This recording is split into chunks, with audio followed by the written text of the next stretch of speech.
I'm Rex Hoggard, here with Alex Miceli for the Tuesday Conversations version of Glory's Last Stand. Here we are, Alex. Oakland Hills, the monster. What do you think about it? Well, first of all, I think the PGA of America would be thrilled to hear that you said Glory's Last Stand. Yeah, it is a monster, and the last time they had actually a stroke play event here was 1996 when they had the U.S. Open, but it's a completely different golf course now. Reece Jones came in here, lengthened the golf course, made some changes to it, actually talked to Kerry Haig today, and he was concerned about the fact that he's got to be careful on these greens because they could get out of control and you can't bring them back. So they're right at 11 on the stimp meter, and he's being very careful on what's going to happen out here. And I think it's going to be a great event, mainly because of the fact that the setup is going to be so compelling. In the fairway, you got a good chance. If you're not in the fairway, that rough is at 4 now, and they're concerned that if it gets a little higher, they may have to go back and top it back down. But they're gonna really keep a good control. It's almost like a doctor with a patient out here this week. They're really gonna try to keep control of this thing so it doesn't get out of hand. Well, I teed us up. Right behind us is the par 3 ninth hole, 250-something yards. I added it all up. The 4 par 3s this week add up to 884 yards. That can make the difference in the championship, couldn't it?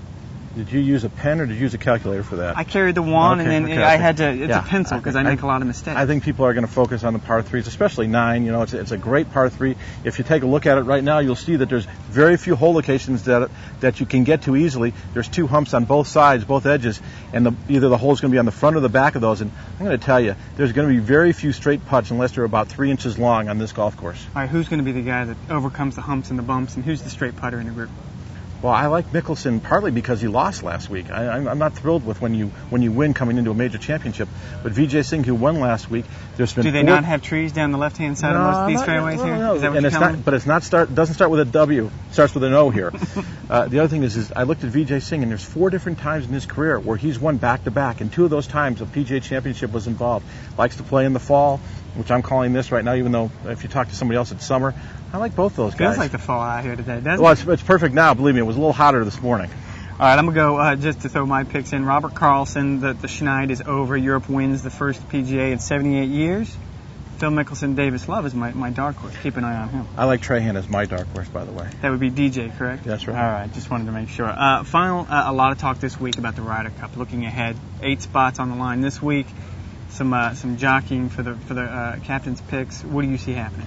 Well, it was kind of interesting. I actually spent a little time talking to Paul Azinger. He's just as interested as you are, Rex, about what's going on. I think that there's going to be some movement at the bottom. Stricker played well last week, could play well enough this week to keep his spot. But I see people like Hunter Mahan, DJ Trahan, and then to be honest with you, take a winner this week. Somebody that's we're not even thinking about, wins $1.3 million, doubles that because it's a PGA Championship, a major. It's 2.6. That gets them in right there. Yeah, there's a lot. So there's a lot of guys that still have a chance.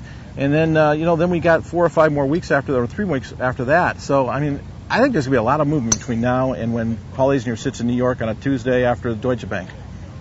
Good point about Boo and Steve Stricker. 24 points separate those guys at 7 and 8, so you could have a lot of movement going on there. And the other thing that kind of interests me, if you look at the makeup of what the team could possibly look like now, you have kind of just 2 good putters on that team, as it were right now. You have Phil Mickelson and Jim Furyk. I think there's some names down the list, good putters that he'd probably like to see make moves here quick. Zach Johnson at 15 is probably someone. Brandt Snedeker up there around 16 is probably another guy. So a lot of movement, pretty good interest this week. Yeah, I think from 16 up is what he's looking at right now. That sounds about right. I'm Rex Hoggard. He's Alex Miceli. This was Tuesday Conversations. We'll talk to you tomorrow from the PGA Championship.